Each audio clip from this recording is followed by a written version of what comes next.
Tow truck driver opens the back with a Slim Jim, gives the coffin a tug, and realizes it's got somebody inside. Yeah, there it is. You take a look inside? Yeah, I opened it. You just have to lift the lid. You look. I don't need to look. Unit 14 clear. It's all wrapped in plastic. I pulled back the corner there and had a look. That's when I called you guys. He's decomposed pretty well. He's been buried in dirt for a while there, too. Yeah. Can't say the same for the coffin, though. That looks like it just rolled off the showroom floor. Yeah, that's why I called you guys. It's all ass backwards. What time did the tow truck operator get the call on this vehicle? Early this morning, about 7:30. I'm working on the registration. Good. All right. Well, we might as well call forensics, get them to come down here, wrap it up, and tow it to the garage. Hey, wait a minute. Why don't we sit on it for a couple hours, see who shows up? The guy's not getting any deader, right? I got paperwork to do. I can do it in the car. Okay. Yeah. I'll go get us a couple of coffees. Great. Hey, thanks, sir.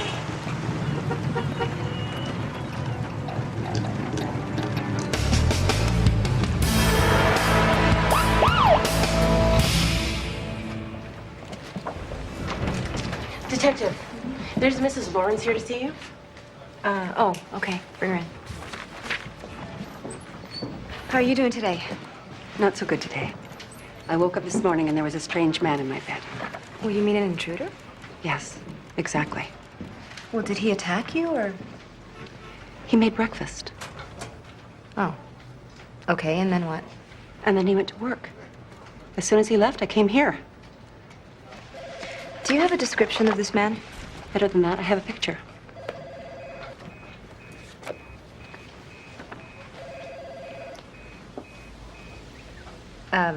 You're in this picture, too. It's an anniversary photo. Well, Mrs. Lawrence, this is the homicide division. I don't know if that's what you need. I know. The man in my bed, he looks like my husband, the man in the picture, but he's not. Ergo, he must have killed Jack and taken his place. All right, then, let's just get a statement.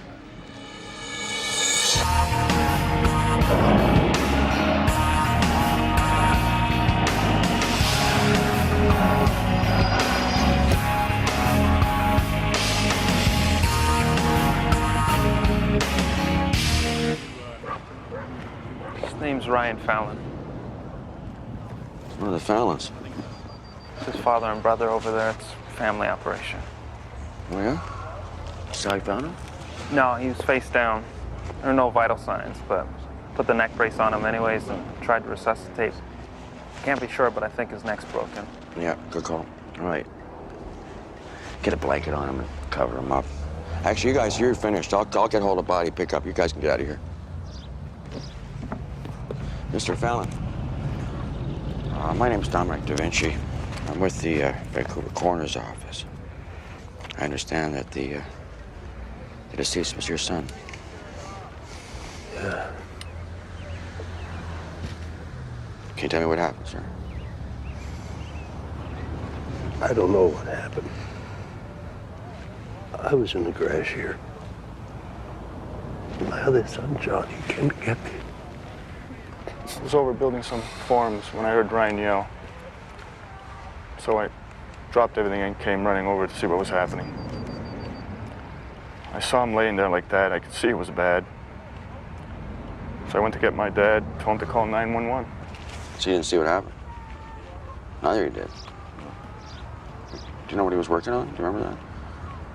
Last I saw him, he was up there on the second floor. He was going to prep some windows. Oh, yeah? And there's a box of nails over here. Do you know how those got here? I got no idea. Okay. Dad, you should go. Kathy's probably over at Joanne's by now. They're going to be going crazy. You call Mr. Himes. Sure.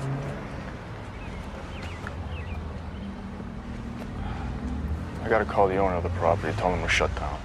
Workers' Compensation's going to want to come by. They got an inspector come and see the site. He's going to want to ask you some questions, I'm sure. I'll be around. Very good.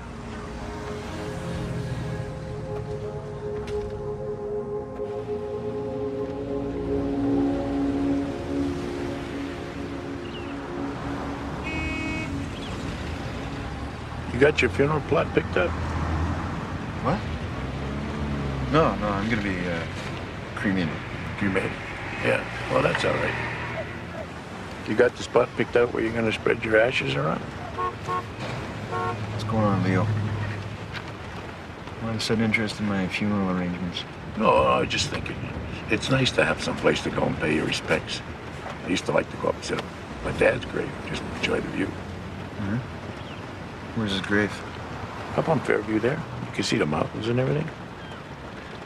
Well, you can do the same thing when you get cremated, you know? You can spread your ashes on the mountains or the forest, ocean, wherever you like. I kind of like that solid granite thing, you know, something that says you were here instead of just sort of like everywhere all around, like with the ashes thing. Right. Yeah, this looks like our guy here.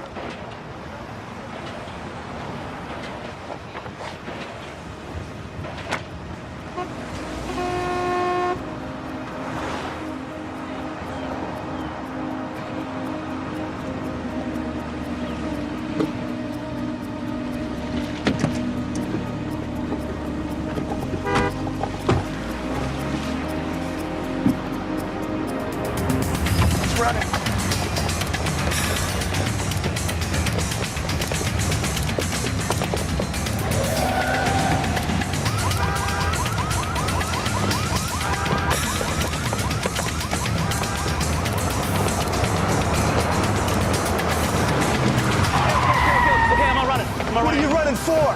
Hey, I just got scared, all right?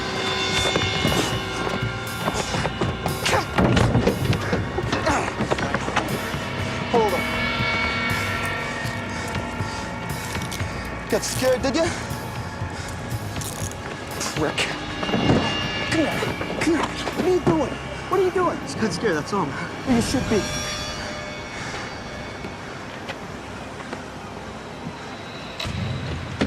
Okay, come on out.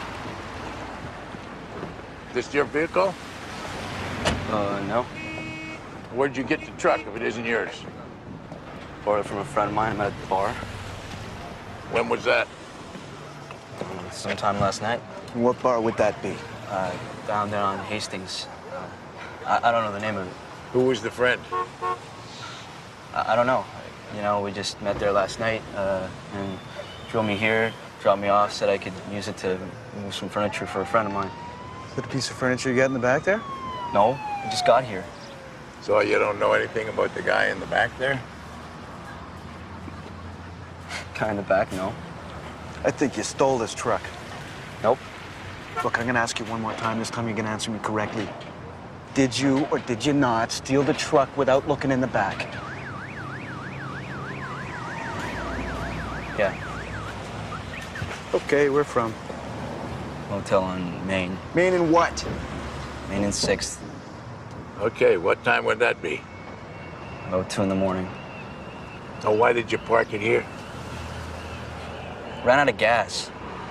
You check the gas gauge, it's on empty there. Okay, breathe on me. What? Your breath, I want to smell it. You stole the goddamn gas, too, didn't you? You siphoned it out of somebody's tank. Yeah, so? Idiot. Okay, come on, let's go. When did you start construction and the rebuild? About 3 months ago. You have any problems? Anything slowing you up? Well, we had some bad weather for a couple of weeks, but we're on track. So you didn't think you were underbid on this job or anything like that, did you? We went the lowest bid. All right, I'm gonna need to see your paperwork, verify what you're telling me with the property owner. Verify all you want. We've done 4 houses for the same guy, and he knows we do quality work. Okay. Ryan was working up on the 2nd floor then. Can you show us that area now? Let's go in.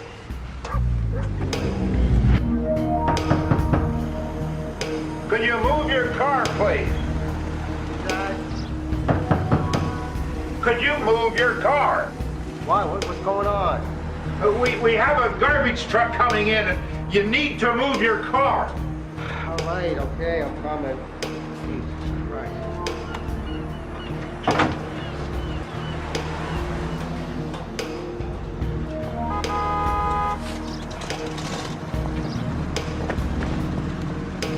Make a homicide. Come Morning. Morning. Where's my truck? Your camper's not here. It's been impounded. God, why? What's the problem? A coffin in the back, for starters. Yeah. You want to tell us about that? Okay, yeah, it's okay. I work for a funeral home in Washington State. What do you do there? I transport bodies across the line. Where's my truck? It's at the police garage, safe and sound.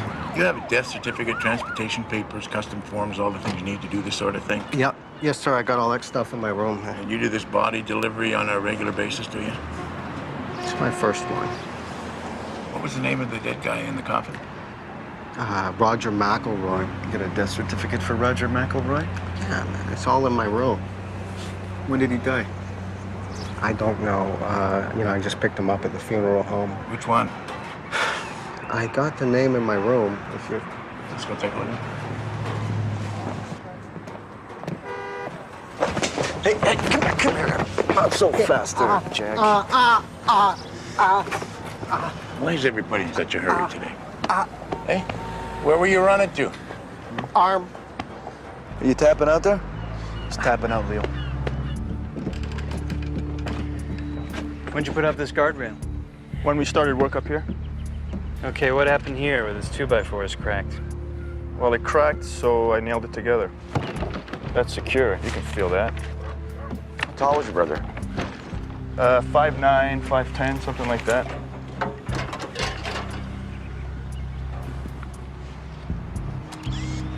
Okay, let's go up to the top floor. The windows are arriving today, so Ryan was getting them ready. There's a hammer right there. Is that his hammer?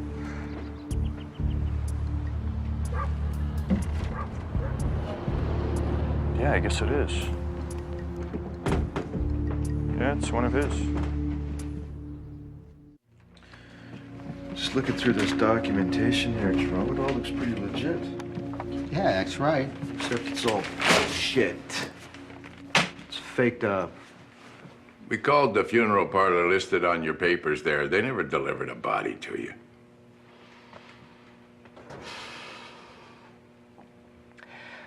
Okay, I'm going to tell you guys what happened, okay? Okay, that'd be good. That's why we're here. Well, it started when I was drinking in my bar over on Hastings there. You know, this fella comes over and sits down, we get to talking, and subject of smuggling comes up. Smuggler by trade, are you? No, I know a little bit about it, but Guy got a name? Richard Armstrong. Richard Armstrong. Okay, guy walks in, starts talking. What? Yeah, and pretty soon he says he's got a deal for me, and he says if I get this body across the line, he'll give me 20 grand U.S. cash. Why U.S. currency? Armstrong's an American. Where did you dig up the body? Out in the woods by the university. It's real nice out there. What was the deal? Cash on delivery? Yeah, that's right. And where were you to deliver the body?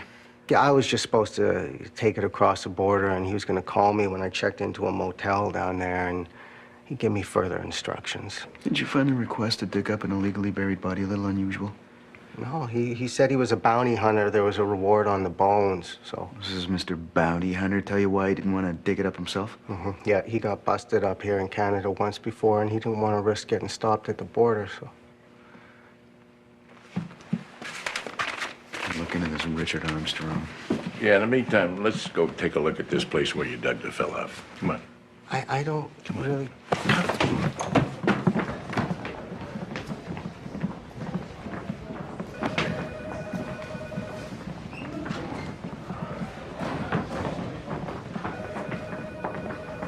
Angela?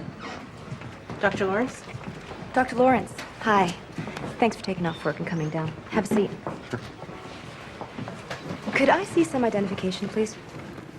I'm a little bewildered with what's going on here. Thanks. Well, this morning I had a visit from your wife, Mrs. Lawrence. Janice? Yeah.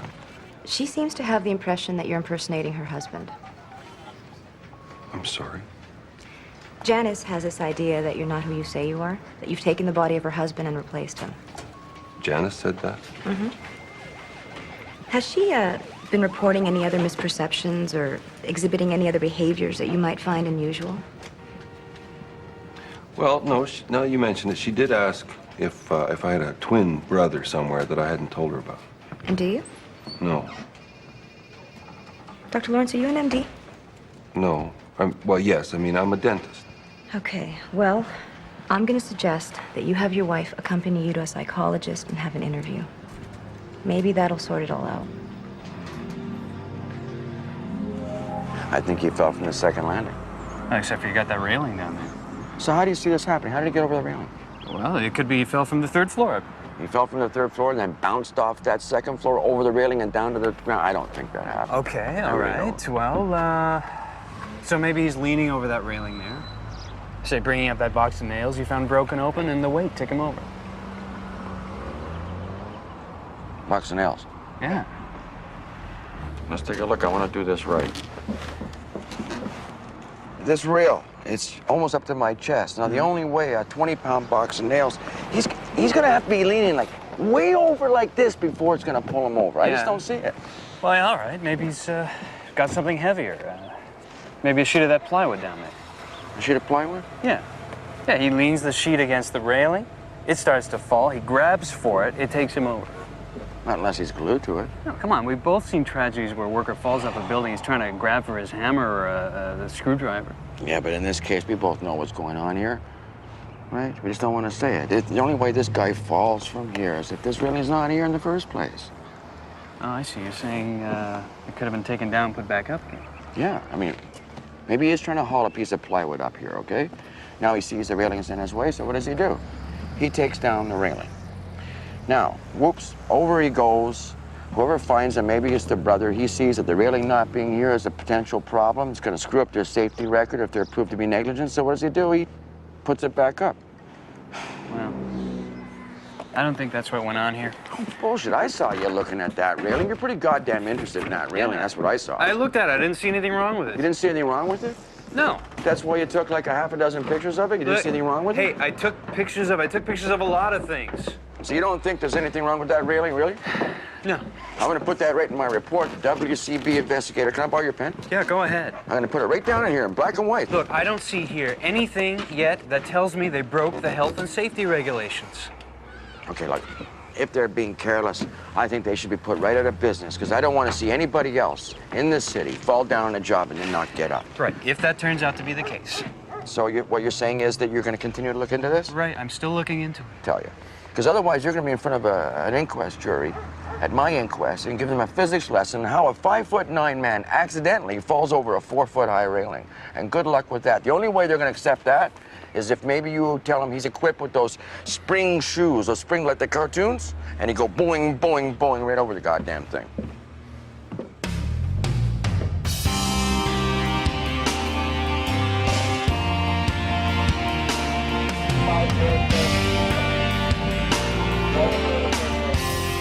So Richard Armstrong, he gave you some directions to find this nice little spot in the woods here. That's what you said, right? Yeah. Yeah. Just looking at this hole here, it looks to me like you knew exactly where to dig. Okay. Yeah, thanks. Apparently there is no Richard Armstrong working as a bounty hunter anywhere in the continental United States. That's who he said he was. Who was he? Jesus Christ. Go wait over there. What do you got for us, chick? Well, we got the daily racing form underneath down there where it looks like where the body was resting. Fell out of the guy's pocket. Well, either the deceased was a horse racing fan or the guy who buried him was. And you can see here, whoever worked the form liked to play the exactor. So we're looking for somebody who likes to play the exactor? It's the date on the paper, Leo. Whoever buried him here did it on or after Sunday, September the 3rd, 1999. Nice. What else? Well, I think he's handing you a pile of bullshit about being here and digging him up all alone. You got 2 guys working a grave, 2 guys dragging a body out along that path there.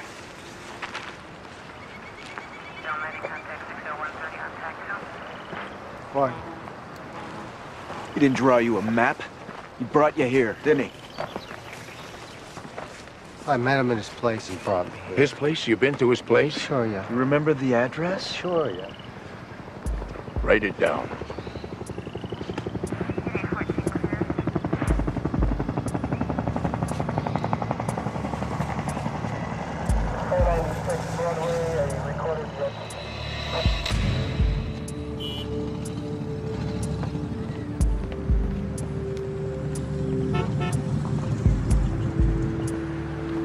Nobody home? Well, maybe we should get somebody to sit on the house anyway.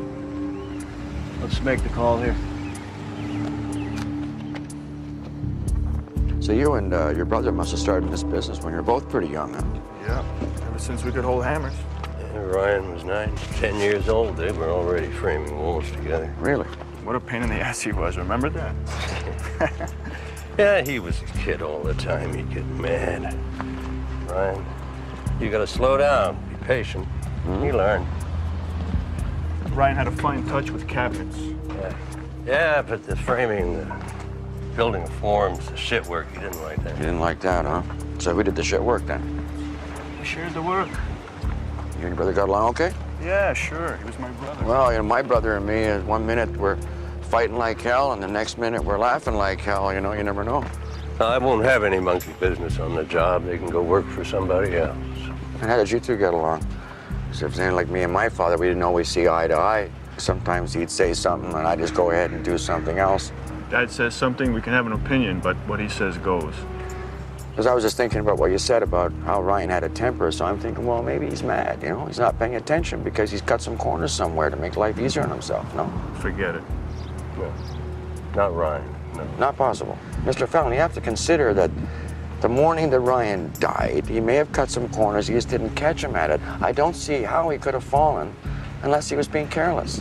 You got the balls to stand there and tell us that? Quiet. I'm sorry, but these are questions that have to be asked. Yeah, well, you asked your question. Did we answer it? Oh, yes, sir. Yeah, you did. You answered all the questions.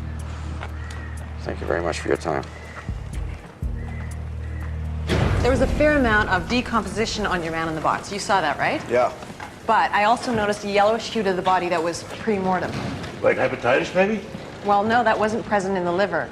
When I opened him up, there was a whiff of garlic coming from his tissue fluids. His stomach was inflamed, and there was a white powder present in the digestive tract. That's being analyzed, but I'm willing to bet it'll turn out to be a large dose of arsenic. It's not something you accidentally consume off the dinner table. No, a large amount like that, it could be deliberate. I did a blood check and found a very low red blood cell count. That would indicate a longer exposure to arsenic over a period of time. His hair would give me a better idea of how many doses he was given. So you're pretty sure then that there was a lot of small doses followed by a large dose? Right.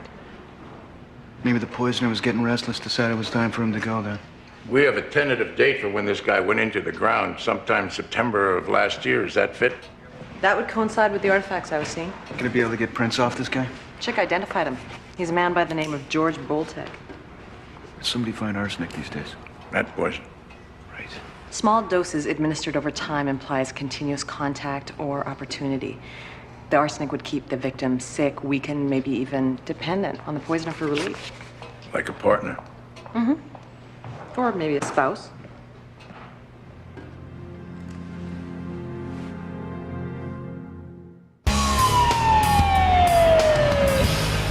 George Boltek.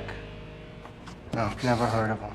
He was involved in a Denver, Colorado bank robbery and a subsequent shootout in which a security guard and 2 police officers were killed. Killed? Hey, if I'd known that, I would have thought twice. I mean, I would have never got involved. So you don't know anything then about the $250,000 reward offered out here on Boltek? No, I don't. How much? $250,000, dead or alive. It says so right on the poster. Shit. That's a lot of money. Recognize this man here? Yes, I do. But he looks different. This is the guy I know as Richard Armstrong. No, it's Peter Mays. It's George Boltek's partner. Also wanted for a triple homicide, also worth a $250,000 bounty. Well, then I should still get a piece of the reward on George, right? You'll be lucky if you don't get charged as an accessory to a homicide. Homicide? What homicide? George Boltek was murdered, probably by Peter Mays. You moved a body. That makes you one of the guilty parties.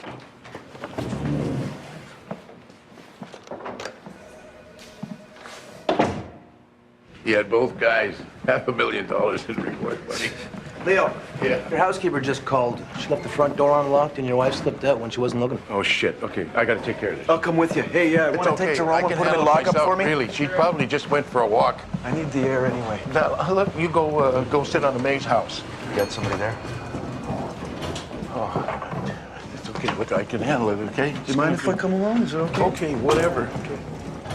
And then he grabbed me by the arm and told me to snap out of it.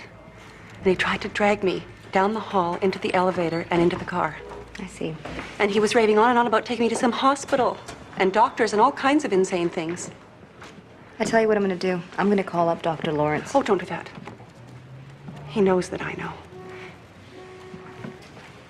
How did you know he's a doctor? Well, I was concerned about what you told me, so I asked him to come down here to see for myself. So you can see he's an imposter. Actually, I believe he is your husband. He's very convincing, I know. Mrs. Lawrence, I want you to consider that he really is your husband, and that these strange feelings you're having are not quite correct, and that you should be talking to someone, a professional, about these feelings and find out where they're coming from and how you can help yourself to stop them.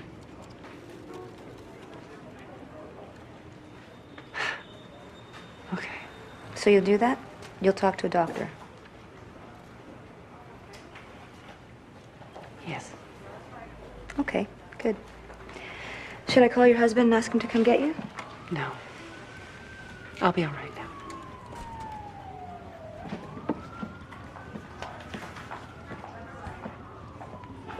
Thank you.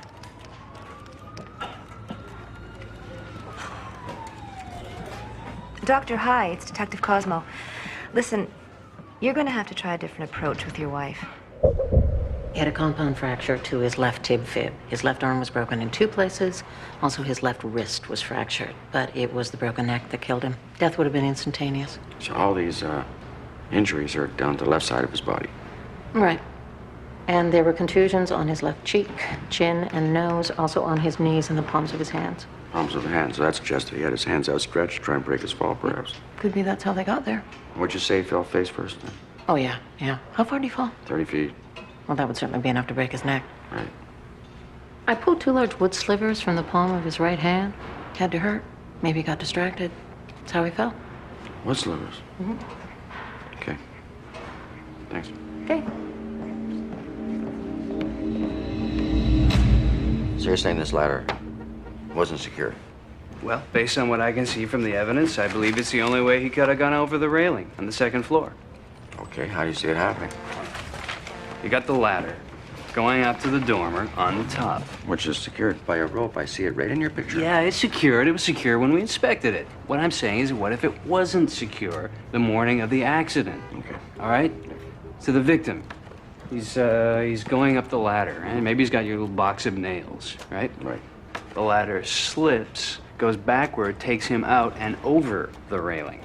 Okay? The brother, or whoever, finds him, goes up, and secures the ladder. It was you talking about how the railing could have been removed, put back up again. It got me thinking about it. I did. Yeah, you did. Yeah. Okay. Yeah, I could see it happening that way, I guess, sure. Except for the pictures here. See this ladder? Mm-hmm. How close it is to that railing? Mm-hmm. Now, if this ladder falls back, it strikes that railing, doesn't it? Yeah. Maybe go over the railing, land down here in the ground with the victim. I don't care where it ends up. It's when the ladder falls back against that railing. Isn't it going to strike the top of that 2x4, the top of that railing, and make some Well, marks? you can see it's all marked, all in the top. I don't see marks that correspond with any ladder. That's what has to happen. Here, They look. got to correspond to the ladder, you see? All right? See all these marks? I figure a couple of these could have been But is caused that in by- the same yeah, section? Look, here's one here, here's one here. It's the same section. Okay. Possible. Yeah, it looks to me like they were being negligent. Yeah, that's how it appears. Okay.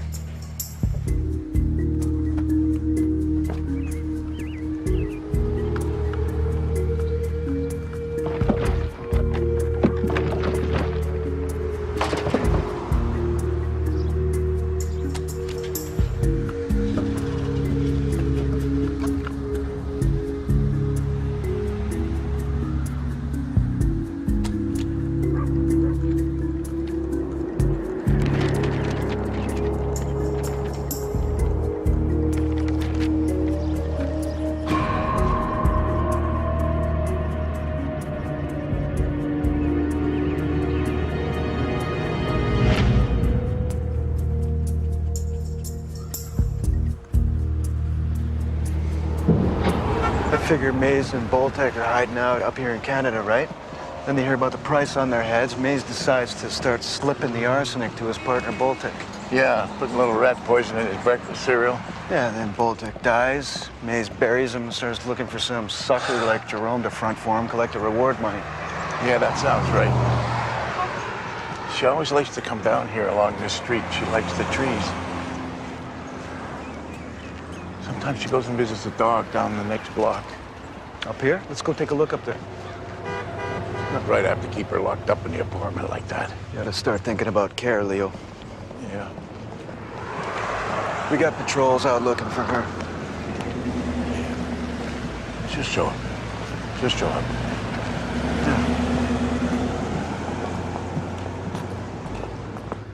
Did Ryan complain at all about wood splinters in his hand the morning that he fell? No. He didn't? Because we found the splinters in his hand. I had our men at the lab look into it, and he thought, well, he doesn't think, he knows that they came from a plywood sheet. Make any sense to you? I'll ask John if he knows anything about it. Might help. No, I was looking at these railings here, the 2x4s that you use on top of these railings. They get pretty marked up, don't they? They're scrap, but they're still good. And the only other thing is this ladder. When was this secured? When we put it up there. Uh-huh.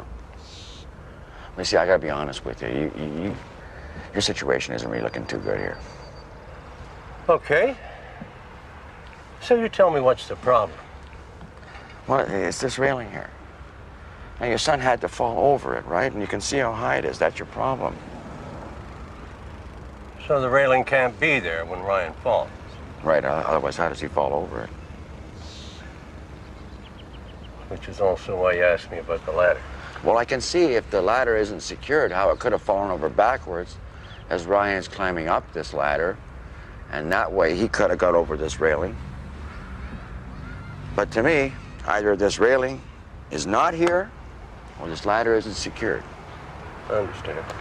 The only other way that Ryan could possibly have fallen over the railing and got right over it is if there was like an act of God. An act of God? Right. Earthquake, fire, lightning, wind, rain, something like that. An act of God.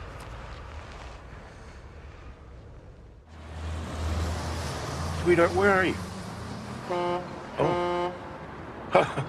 Yeah. Okay. I'm sorry. Yeah. Okay. Bye-bye. It's your wife? She was at the hairdresser's. How'd that happen? She had an appointment. She told me about it. And I was the one who forgot. But she's in that chair for 5 hours with the curlers and everything, you know. Well, that's good. There you go. Good. You know, this guy is long gone. And I'm thinking we should just turn Jerome over to the FBI and let him set Mays up south of the border. Yeah, Jerome can tell Mays where the bones are and hope he shows up to collect. Yeah. That's a good idea. Yeah. Man, I'm starving. I gotta get something to eat here. There's a little store right there in the corner. Yeah? Good with you? You want something? Yeah. Yeah, pick me up a chocolate bar. All right. Leo, I'm glad it turned out with your wife there. Thanks. I'm thinking about what you said, though, about full-time care. Maybe I should do that so this doesn't happen. Okay. Well, I'm sorry, but I'm going to have to recommend a fine for violating a safety regulation. You didn't have that ladder to the dormer tied off. It fell back, took your son with it. Pretty certain that's what happened here. No, sir. That's not what happened here. You see this piece of 1/4-inch ply? Well, that sheet was covering the 3rd floor dormer on the day my son was killed. 3rd floor? How do you know the 3rd floor? We were using 1/4-inch ply to cover the windows from the weather. This sheet was nailed over that dormer window up there. You can see the nails are still in it. You got proof of that? Yeah. The day my son was killed, the architect was here to tell us the windows were coming. So Ryan started taking off all the plywood we had covering them. And the architect will confirm that he was by here speaking to you about the windows? Yeah. Well, wait, now, so far I don't see how that changes how your son fell. I mean, Could have decided to take this plywood down the ladder. Ryan was lifting the plywood off the windows to put it inside up there like he did with the rest of them. He was taking it off like this. Here, you hold it. And all of a sudden, out of nowhere, a gust of wind hits him. Gust of wind hits him. Yeah, well, I'm gonna need to match up the nails in the plywood here with the holes up there, and I want our engineer to speak with your architect, review the scenario. I got his number. An act of God.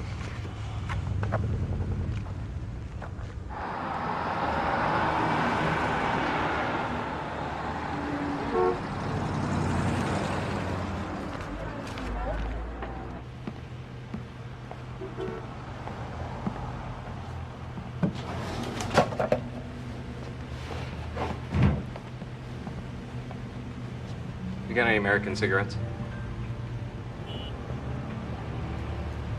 Yeah, those. Thanks.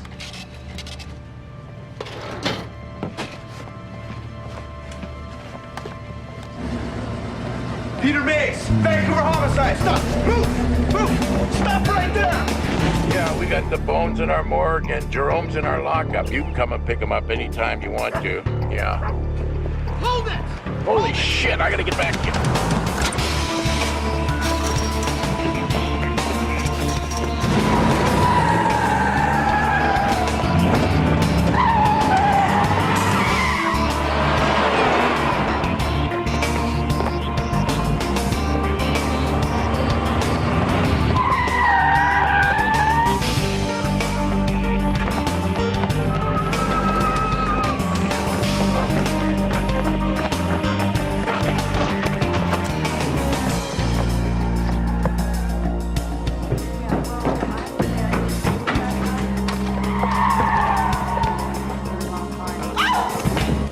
Vancouver homicide, stay down.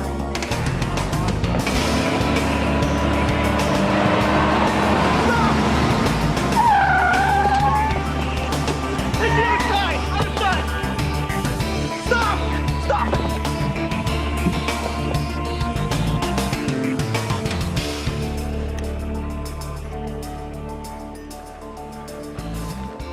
Bill? I lost him. Upstairs.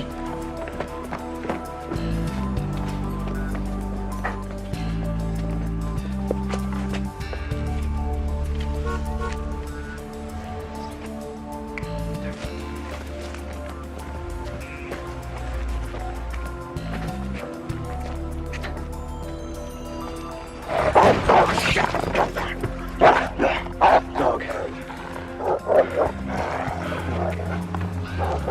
He's gone. Back this way.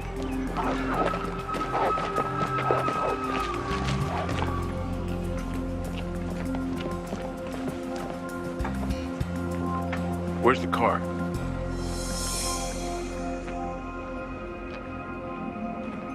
Oh, shit.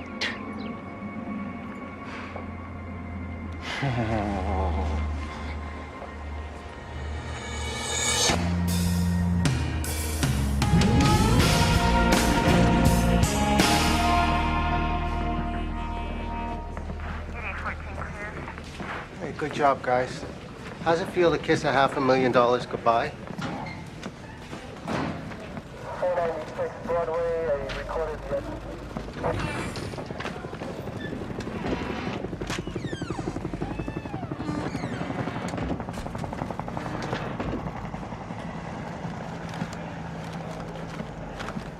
Detective? Yes?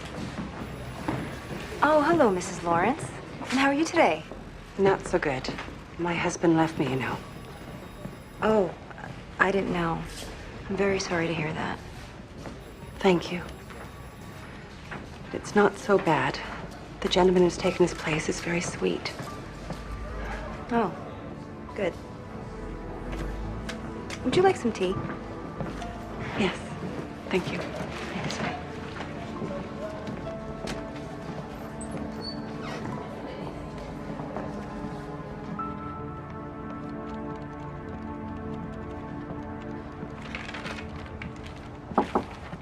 Hi. Hi. An old friend of your father's is here to see you. I didn't know he knew my father. Well, that's what he said. Really? I didn't know. Didn't say you did. Good. Because if he knew my father, have him come in. Mr. Fallon, what can I do for you? Oh, I just want to let you know Ryan's funeral's tomorrow. Maybe you'd like to come. Okay. Thank you. How's things going? Are you getting things back on track at the house? Yeah, sort of. I don't know who's going to replace Ryan. I don't even like to think about things like that, but I guess I have to. And your daughter-in-law, how's she getting on? She's got the baby, so that's good. Yeah. I'm sorry to hear about your father passing away. He worked for my father, you know that? No. No. I never knew that, and nobody else around here knows that either. I understand. It was when my father had the business. Your dad was down on his luck and needed a job. Yeah? I remember you two. You were always in trouble. He was worried about how you'd grow up. Oh, yes. I worry about my daughter. It's the same thing, I think. Now, you never know how your kids will turn out. No, you always worry. My son Ryan, he was always with the jokes. Then he had his own son and he got serious. Having a son made him grow up. Anyway, thanks for the rain and the wind and the fire for explaining what an act of God can do. Oh. Yeah, okay. Your father didn't need to worry. You turned out all right.